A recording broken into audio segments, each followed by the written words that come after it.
যে লুসিকে কোনো রকমে বাঁচিয়ে নেয়। তখন লুসি সাউজিকে বলে, এখন তো তোমার আমাকে আর্টিফিশিয়াল রেসপিরেশন দেওয়ার কথা ছিল, তাই না? তার মানে লুসি এসব ওর সাথে মজা করছিল।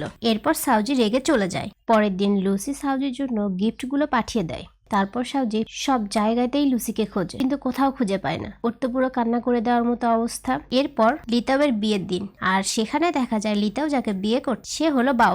ওরা তো পুরনো ফ্রেন্ডকে পেয়ে অনেক খুশি হয়ে যায়। সেখানে লুচিও চলে আসে, আর সাউজি লুসিকে দেখে চলে যাবে, তখন লিতাও সাউজিকে আটকায়। পার্টিতে সাউজি অনেক বেশি ড্রিঙ্ক করে ফেলে, আর লুসি ওকে হেল্প করার জন্য হোস্টেলে নিয়ে যায়। আর সেখানে তো দুইজনে মিলে আজে বাজে কাজগুলো করেই ফেলে। যাই হোক, এরপর লিতাওয়ের বিয়ে। এই মোমেন্টটাতে জাস্ট কান্না করার মতো। ওরা সবাই অনেক হ্যাপি। আর দরজার বাহিরে থেকে হংজং সবটা দেখছিল, কিন্তু কিছু করার নাই। যখন ছিল তখনও মূল্যই দিতে জানেনি। এখন কি কেঁদে কোনো লাভ আছে? ও শুধু একটা কথাই বলে, আমি অনেক দেরি করে ফেলেছি। আর চ্যাংলাং লুসিকে বলে, এটাই সুযোগ, তুমি ওকে প্রপোজ করে ফেলো। সাউজি স্টেজে উঠেছে, তখন লুচি এসে ওকে প্রপোজ করে ফেলে। সাউজি যেন এসব কিছুতেই বিশ্বাস করতে পারছিল না, আর সাউজিকে বলে, আমার সত্যি কোনো গার্লফ্রেন্ড ছিল না। এরপর লুচি ওকে কাছে টেনে কিস করে ফেলে। আর এভাবে এই সুন্দর গল্পের একটা হ্যাপি এন্ডিং হয়েছে।